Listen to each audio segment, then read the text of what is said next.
the other day in lab, and we're going to go ahead and take a look at the actual system itself.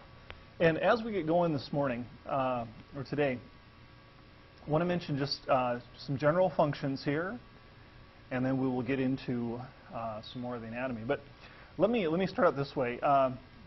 Josh, let me ask you this. Do you know what does your urinary system do for you?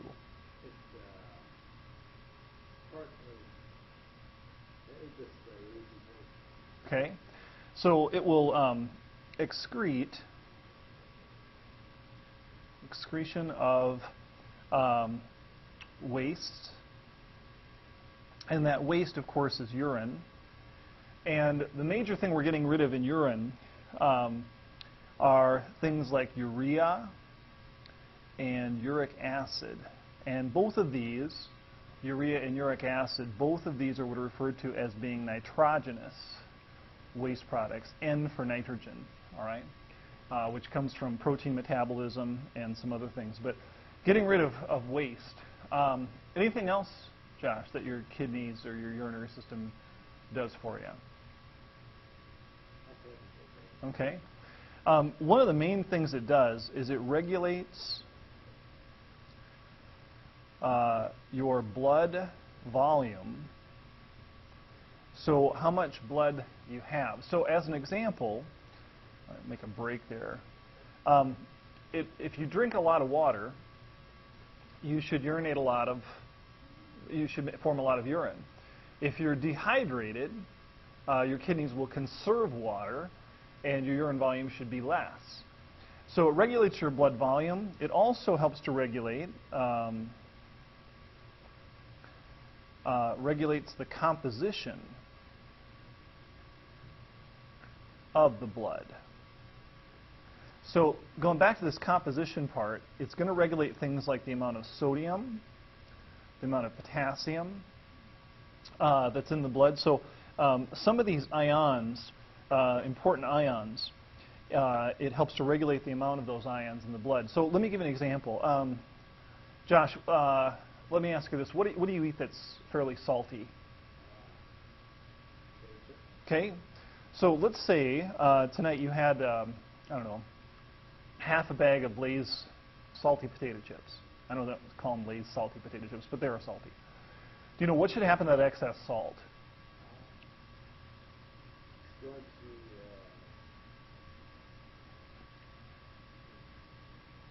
It's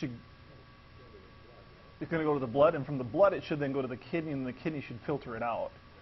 So, assuming you don't have hypertension issues, you'll flush this excess out. So it'll help regulate the sodium and potassium levels in the blood. It also helps to regulate your acid-base balance. And let me give you an example of how this works. Remember, and those of you in the 1218 class, if you remember, the two systems that regulate acid-base balance are your respiratory, and we talked about that with things like respiratory alkalosis and respiratory acidosis, like with sleep apnea. But the respiratory and urinary systems regulate this. So as an example, urine oftentimes, but not always, usually has an acidic pH. Now it can vary, but a lot of times we have a lot of acid in our diet from the tomatoes we eat, the tomato sauce, the apples, the pears, a variety of things that we eat. Fresh fruits and veggies oftentimes have a fair amount of acidity in them. And how we get rid of that acid, we neutralize it and then we void it out in our urine. So urine is usually fairly acidic. A fifth function here of the urinary system, it will activate vitamin D. Because remember, we can make vitamin D. We talked about this back when we talked about the integumentary system. But the kidneys help to activate it. So you can create vitamin D when you're exposed to ample amounts of UV light. 20, 25 minutes of UV light, T-shirt and shorts. You can make enough vitamin D that you wouldn't have to consume it. A sixth function of the urinary system is it produces EPO and renin, R-E-N-I-N, okay? And let me explain what EPO is first. EPO is an acronym that stands for erythropoietin. Now I'm going to ask Josh here a question in a minute, but I got to preface it by a couple things here. And erythropoietin, what that does is that is a hormone which stimulates red blood cell production.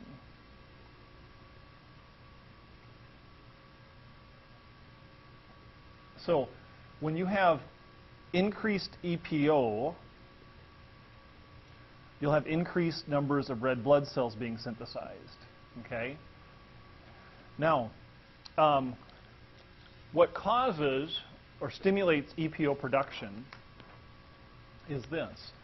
If we take a look, when you go into oxygen debt, okay, that will stimulate EPO production. So let me back up here, and Josh, do you know what causes oxygen debt?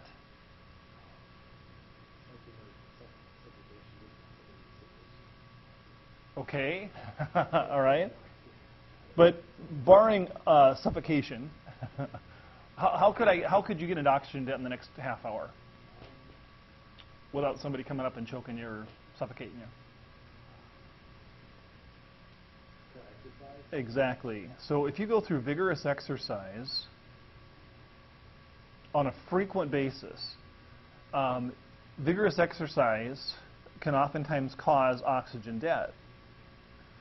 Now, when you vigorously exercise, you go into oxygen debt, you get increased amounts of EPO that will increase the amount of red blood cells. So what I'm getting at here is this is like basically a training effect. Like, for example, if you're going to train for a marathon or do some triathlon training, or you're out for cross country at your local high school, you want to go out and train and you want to get better at it. Well, how do you get better at it? You kind of push yourself. You frequently exercise, 4, 5, 6 days a week. You're out running or biking or swimming or whatever it is that you do for exercise, and eventually you get more endurance.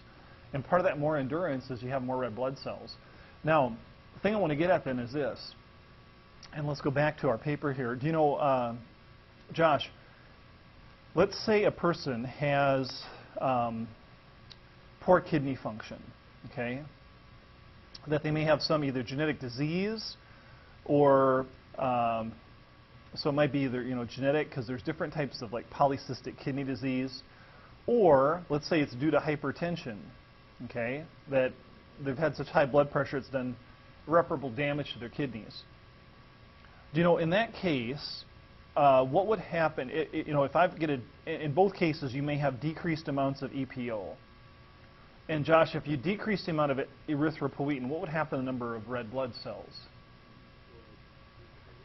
Decrease, exactly. Now, Josh, if I decrease the number of red blood cells, what will that do to my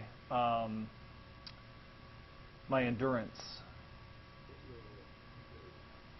You'll decrease endurance, right? And so what happens, people actually get so low as far as number of red blood cells that they have a lot of fatigue. Now, what you'll see, and I'm not sure what your experience has been, I've actually assisted a person I knew from my church going to dialysis periodically. And when people are on dialysis, going through dialysis treatment, when they're going through dialysis, they can alter this. But, when somebody's on dialysis, the reason that they're on dialysis is they either have poor kidney function or no kidney function. And oftentimes they will have not a lot of energy. And sometimes that's due to the fact that they're missing out on a common hormone that people with good kidney function have, and that's that EPO. So EPO is important, and again, it comes from our kidneys, is the source of that.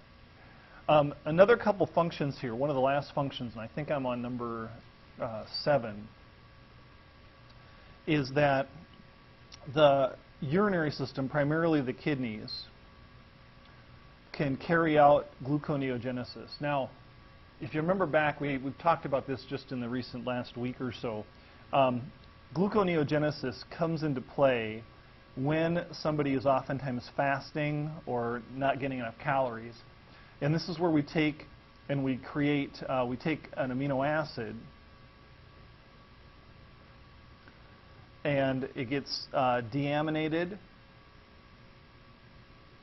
and then we take the carbon skeleton and we can convert that into, acetyl-CoA or pyruvate, and we can use that for energy. So the kidneys are capable of doing this process of gluconeogenesis also. So again, some major functions there that we rely on. And if you think about this, let me just go back one other time here with this and ask this to Josh. Josh, do you know if your kidneys failed you, there was some infection or high blood pressure at some point in your life and your kidneys completely failed you, could you still survive without kidneys?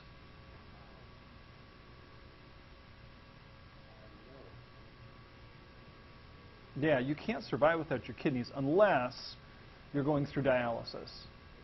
And in some parts of the world, there's not enough, health care and so forth that when somebody has a kidney failure, they basically may die within 4 or 5 days, a couple weeks, because you have to have these kidneys constantly functioning. They are a major life-saving organ. And here in the U.S., there actually are people who've been going to Methodist, as where one of the dialysis units are. They've been going there for the last 25 to 30 years. And sometimes what happens is they're going there, 4, 5, 6 days a week because their kidneys aren't doing what they should. And the kidneys are constantly functioning 24 hours a day, 7 days a week, and they always are working. So you have to have a good functional kidney system. If it didn't work right, you'd have an imbalance. And we'll talk about that here in just a little bit. But let's go back here as we continue on, and let's just go through this quickly. I know I'm not going to spend a lot of time on this, but I do want to cover it so I make sure that we are all on the same page. And the gross anatomy. And the key organs here, you've got the 2 kidneys. You can survive on one, so it's possible to donate one of them. If somebody does donate a kidney, the other kidney will enlarge, and it can go through what's called compensatory hypertrophy. And what that basically means is, remember, hyper means excessive, and trophy is in reference to growth. And it will grow larger to compensate for the loss of the other kidney. So it is possible to survive on just one kidney. So it makes it possible to donate to a loved one or a relative or a friend or neighbor if there's a tissue match. And then from the kidneys, urine would then be, the urine that's formed goes into the ureters. And from the ureters, it will go into one's urinary bladder. And from there, Josh, you know what's the tube that leads out from the urinary bladder to the outside? Exactly, that's the urethra. Okay? So, 2 kidneys, the ureters, urinary bladder, and the urethra. Now, a couple things I want to mention as far as just some differences between the sexes, okay, between men and women.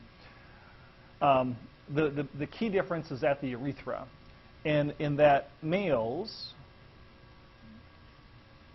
tend to have a much longer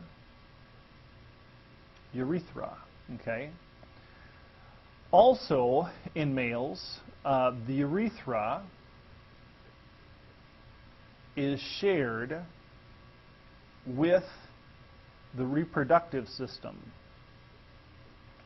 In other words, semen, which contains sperm, will pass through the urethra as it exits the body also. So in women, the urethra has nothing to do with the reproductive system. It's not connected that way. In men, the vas deferens will come around and connect to the urethra, so sperm and semen will pass through the urethra as it exits a man's body. But in males, you have a longer urethra due to the penis. And with the males, since there's a longer urethra, they have a lower incidence of UTI. And UTI is an acronym that stands for urinary tract infections. Not that men can't get them, because men do sometimes get them. But if you were to take and compare the number of people over, let's say, a month-long period of time at the Mayo Clinic or at Olmsted Medical Center and track those people, you'd find that women are much more likely to get it because of the shorter urethra. So again, that's just kind of the gross anatomy. Now, as far as movement of blood, and I do need to go back and explain a couple things here. We're going to go through and talk a little bit about the movement of blood through the kidney. But before I get to that, let me just mention one other thing here quickly. If we take a look at the kidneys, and we'll do this here, let me show you. The kidneys are somewhat protected by the ribs. And this is on page 956 in our text. Let me focus in and zoom in on that. Here we go.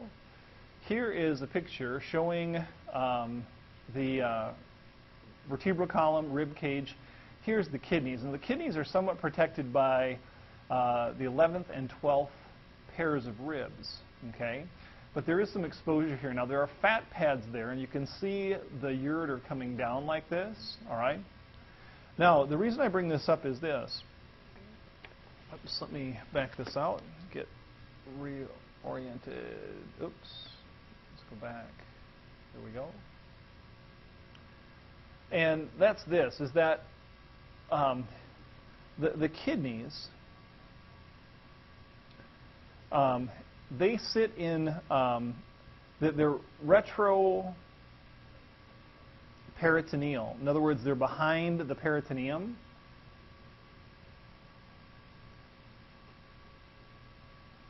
And you saw that when you did the dissection of your pigs here the other day.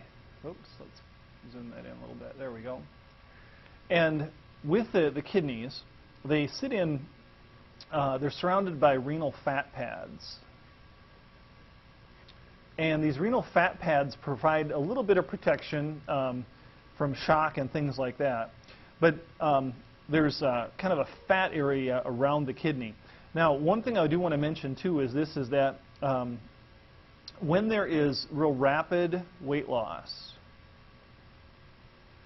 let's say, whether that be somebody who's suddenly anorexic, or in a country where there's no food to eat and they're just, subsisting on basically nothing, what can happen is the kidney may go through an event called renal ptosis. That's the P is silent on this. And in renal ptosis, what that means is that the kidney drops to a lower position. And some of you maybe, probably the closest thing you would see to this here in the U.S. is in somebody who's anorexic, or if you have a resident maybe in a nursing home and they're not eating much and they're slowly wasting away to nothing because they're just not getting enough nutrition in their system. And what can happen is that when the kidney drops to a lower position, so I've got the kidney here with the ureter here, okay? If that drops like this, and so the kidney now is down here, oops, kind of draw it different, and then what happens is the ureter is kinked here and then comes down, okay? So I've got this, what happens here is the ureter kinks. It's like putting a kink in a garden hose. And when that happens, what will happen is urine backflows, because it can't flow downward because you've got this, this kink or constriction here. Urine backflows into the kidney, and it obstructs the kidney. And what can happen with this can lead to kidney damage and death of the kidney. So it's a big deal because the kidneys, again, you got to remember, this is the ureters are tubes. They're tubular structures. And if something blocks them or they get kinked, you interrupt the flow of urine through that structure. Okay. Now, let's go back, and I want to talk about some of the blood supply to the kidney, and take a look at that in some detail here as we get going. Kidneys are really kind of fascinating organs. And why don't I go back, and before I get into that, I just want to go back and just point out a couple of things. This is on page 957 in your textbook. So if you've got 957, if you look at it, just like I'm going to here, okay? And let's take a look. Oops, let's go this way. All right. And you've got the kidney here, and you can have here's the renal artery in red, renal vein in blue. And what you've got out here in the kidney, there's two regions, the cortical region or the cortex, that's like the outer 1/3, and this inner 1/3 to 2/3 is the renal medulla. And the medulla consists of these triangular areas which we call renal pyramids, okay? What happens is within the gross anatomy of the kidney, there are these draining tubular structures called a calyx. And the smaller ones, like here and here, those are called a minor calyx. Well, they lead into a bigger area that's called a major calyx, like here. And then the central area is called the renal pelvis. This is where urine will collect, and then it will pass down this tubular urethra towards your urinary bladder, okay? Now, you also have a little capsule outside the kidney, but the kidneys are very vascular, very, very vascular organs. And what I want to do is take a look at the flow of blood, and then the tubular structures, and then how the urine moves its way through the tubular system. So let's take a look at the renal blood supply. And let me back this out. There we go. Thank you. And I was amiss the other day in lab. I had mentioned the segmental veins, and some publications do mention segmental veins. Our book does not, so I'm going to leave the segmental veins off. But let's take a look and just make sure we're all on the same page here with this. And blood will come through the aorta, and off the branch of the renal, off the aorta comes the renal artery. Okay. From the renal artery, as blood comes in to the kidney, because again, we're talking about this process of blood filtration. From the renal artery, blood will go into the segmental artery. We're going to use A for artery for now. Okay. And then from there, it will go into an interlobar, through the lobe, interlobar artery. Made a mistake there. And then from there, it will arc, and it will become an arcuate artery. And from there, we'll go to what's known as the cortical radiate artery. And from there, we'll go into an afferent arteriole. Okay, and now the difference between an arteriole and an artery is arterioles are smaller. They have a smaller diameter. And then once we're at the afferent arteriole, blood will come into the glomerulus. Now remember, a glomerulus is a fenestrated capillary. Now, when I say fenestrated, that means it's porous. P-O-R-O-U-S. It's porous. It's got filtration slits in it that allow certain substances to go through it. And then let me show you here as we go what we're dealing with here at this point. Okay. Now, let's take a look at it this way. Let me add a couple more here real quick. After the glomerulus, where we're headed next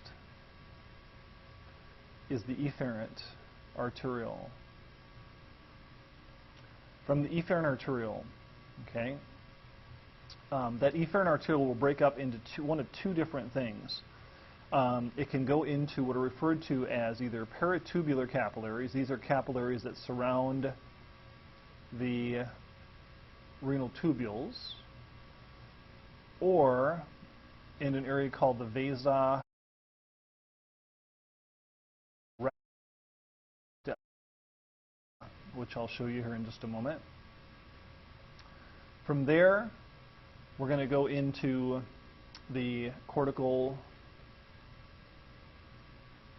radiate veins, and then we're coming out the way we came in, except for, I'm going to leave off, V stands for veins, interlobar vein, and from there the renal vein, the renal vein. We're leaving off the segmental. Our book is going by the idea that there aren't segmental veins, so we'll leave that out. And then from there, we go back out to the inferior vena cava, the IVC. Okay, IVC stands for inferior vena cava. So that's the renal blood flow. Now, we've diagrammed it out. Let me show you what that looks like. Okay, and if you go to page 958 in your text, here we go. And let me let's magnify that. Okay, there we go. Okay, here we go. Let's take a look at it step by step. And let me do this. I'm going to turn the brightness down just a little bit. Oh, there we go. We're good. Okay, you have right here renal artery coming in red. From there, it splits out into segmental arteries. Okay. All right. From the, I wonder if I block that just a little bit. Tilt it down. There we go. That's a little bit better, I think. And then what happens is this. Something is not, it's just really bright there. I'll just leave it here. I'll just do it real quickly.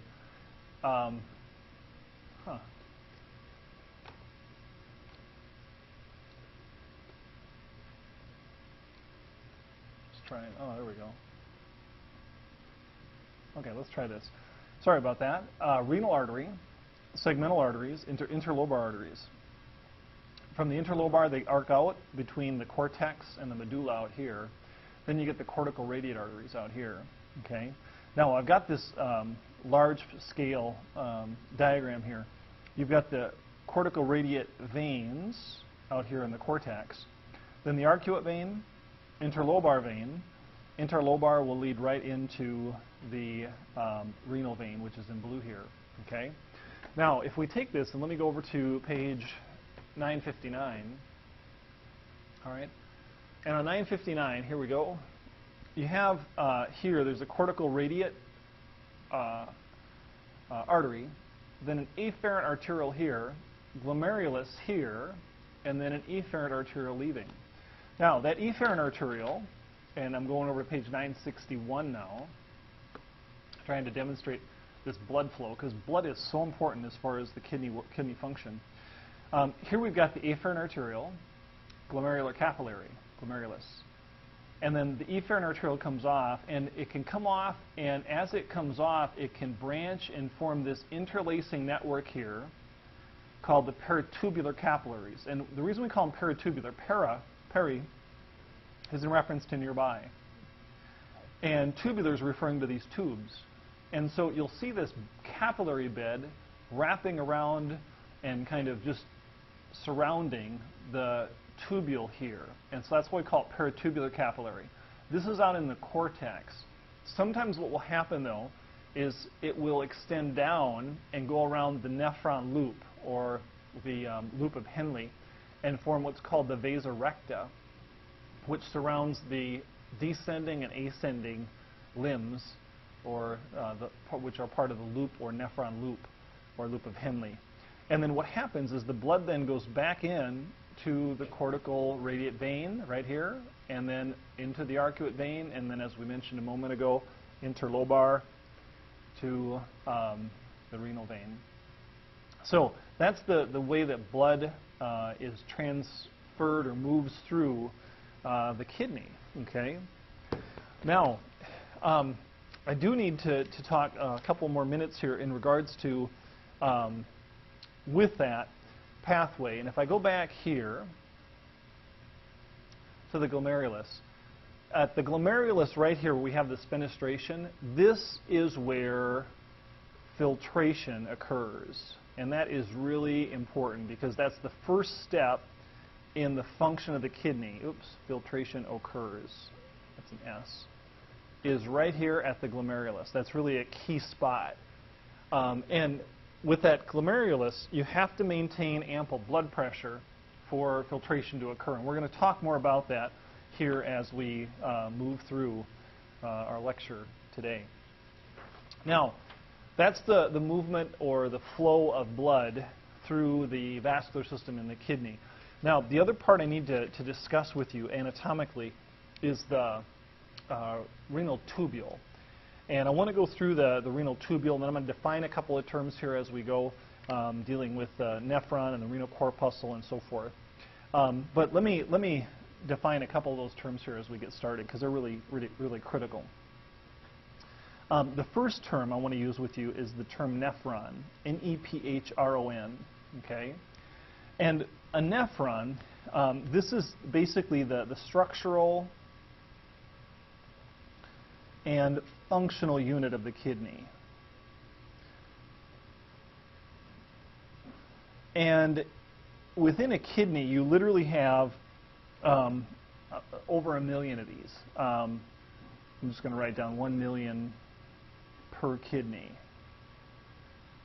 And so you've got many of these nephrons. And a nephron consists of, what it's composed of, I'm going to write here just composed of, two main things. The first thing that it's composed of is what's known as the renal corpuscle. Now, let's define that term. Excuse me. A renal corpuscle consists of a glomerulus. That's the capillary, that fenestrated capillary that I just mentioned a moment ago. And the glomerular capsule, which I think in lab we also call that Bowman's capsule. And that's the capsule that surrounds it. So what you essentially have as far as what a renal corpuscle is this. Here's the, oops, my pen's not in the greatest shape here. I don't know what the deal is with that, but let's do this. Here's the glomerulus, the capillary, okay, like this, coming in and then it leaves as an efferent arteriole. And then around it, you have this kind of reverse C-shaped structure here. Okay, this in green is the glomerular capsule. Okay, what I've drawn in red is the actual glomerulus. Okay, all right, the glomerulus is the actual capillary, but the capsule is what surrounds it. And then coming off of that capsule right here, going away, that would be the proximal convoluted tubule, or PCT. Okay, but that's what makes up what's referred to as a nephron. Okay. Now, I'm sorry, it's made up of a renal.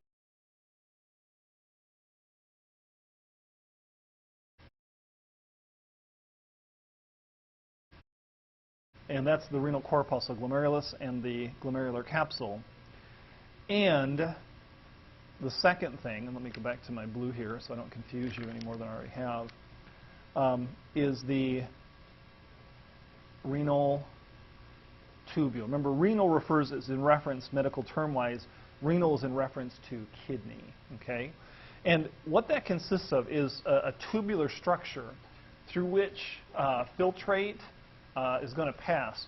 And let's take a look at those structures and just go back to what we talked about the other day. What will happen here is after we get past the glomerular capsule, oops, Excuse me. Sorry about that. Once we get past the renal capsule, or glomerular capsule, the fluid will go into the PCT, and then from there, it will go into what's referred to as the nephron loop. And the nephron loop is also sometimes known as the loop of Henle, after the anatomist who first identified this. And it has both a descending limb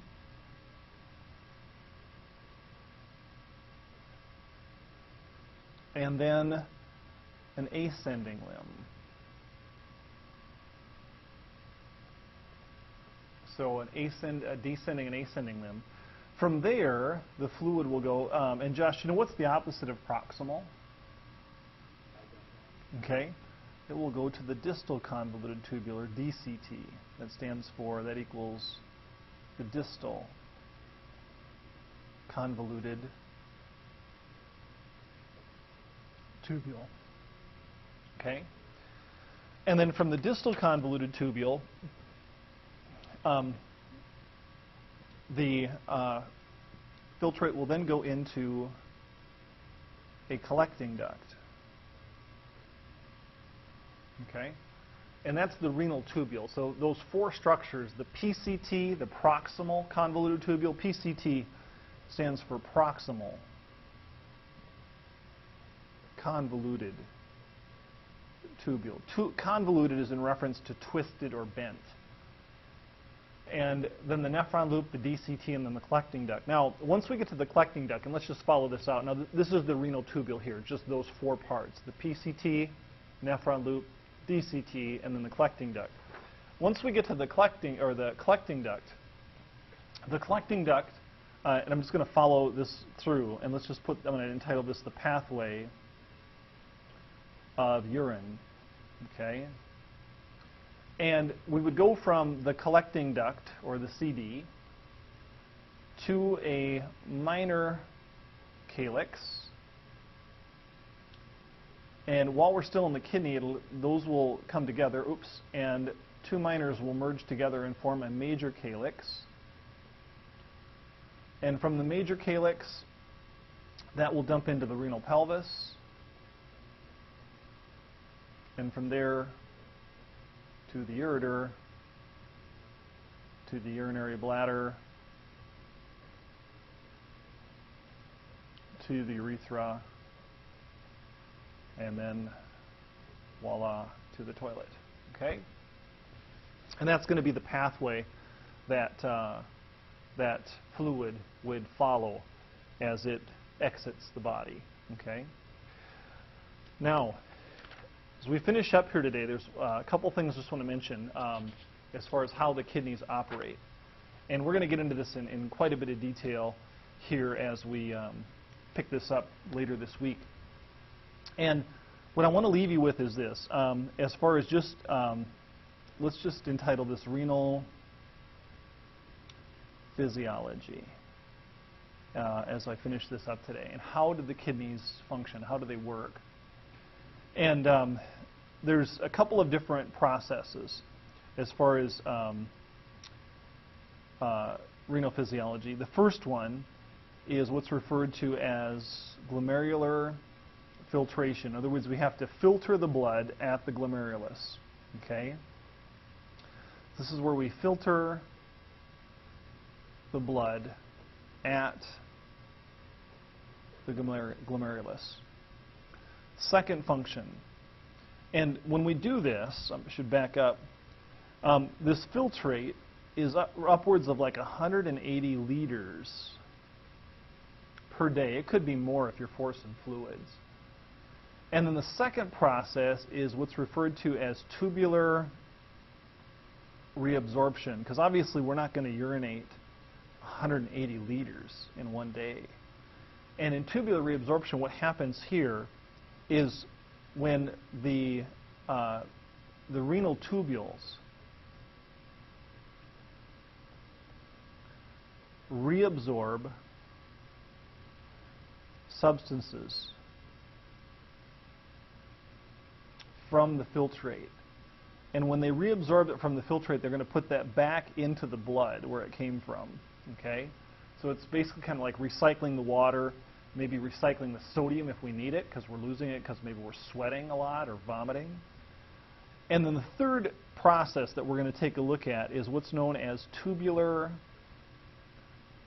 secretion.